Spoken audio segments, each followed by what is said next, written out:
King Rabbit Race is a fascinating twist on a cross-platform, free-to-play, skill-based platformer and endless runner style game.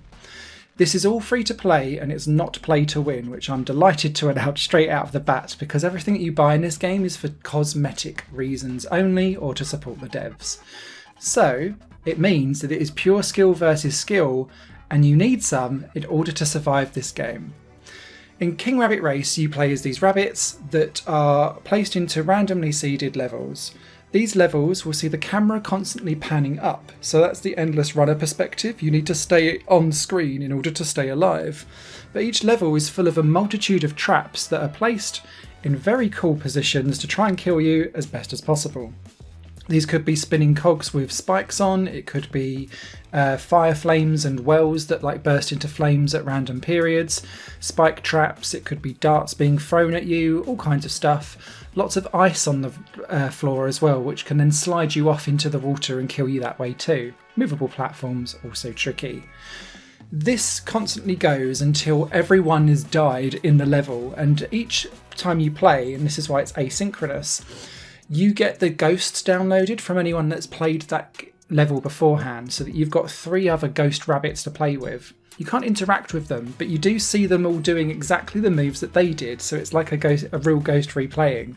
So you get to see where they died, you get to see if they take a slightly different route, because quite often levels fork out into a couple of different routes around, and you can kind of see, okay, that might have been an easier way to time it. And so you can kind of learn with what's going on. And that's really, really helpful as you continue to build up your skill of being able to survive in this game. There's a real mixture here of being able to be patient and time your moves, but then when something needs to get done, you need to speed up and proper hand fist your way through using either the arrow keys on the keyboard or the D-pad on your controller. That's all you need for this game. There's no extra like jumps or anything like that. It is purely grid-based movement, and that's why it's so simple, and it catches out people that think that they can just steamroll their way through a level, because it will humble you very quickly with some carefully placed traps. The game plays beautifully and I really, really enjoyed it, and there's 2 different modes that you get. You can have the random kind of constant challenges where it will download the ghosts, and then you kind of get ranked depending on which ghosts get downloaded as to how far you got in relation to them. There's lots of challenges that also are kind of just achieved as you play the game over time, like covering a certain amount of distance, headbutting gems or rocks or walls, for example, whatever it is that the actual challenge is asking for. It could be collecting Easter eggs, which can then give you additional cosmetics, or coins to take to the market to then buy cosmetics should you wish. That's kind of mode 1. Mode 2, which was where I started to find this becoming very addictive, was the daily challenge. And so you have 25 hours to try and everyone's basically got the same level. And so you can keep replaying it over and over and over again to see how far you can get up the leaderboard.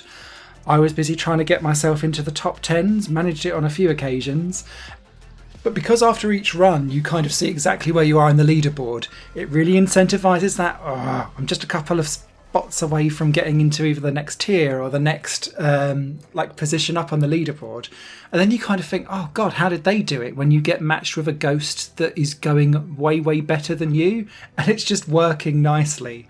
So yeah, really addictive, good fun. Because the game's so simple, I think some people might overlook this as something that's not really worthy of their time. But once you get into the rhythm of using this grid-based up, down, left, right movement, it's solid, there's no lag, there's no issues with any of the levels, it just runs like a dream. This is a little hidden gem. So I do recommend this, especially as it's free to play. It's one of those things that you can just...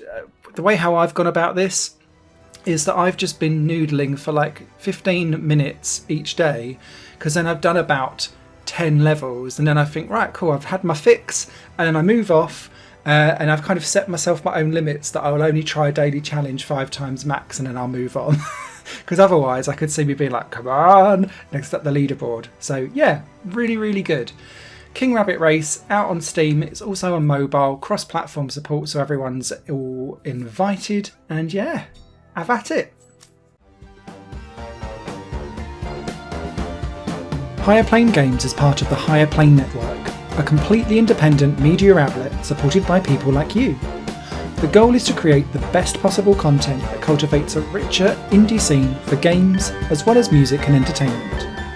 To find out more and to get involved, visit patreon.com/Higher Plane Network. Your support makes all the difference, and in return you'll gain access to bonus content and downloads. Thank you for watching.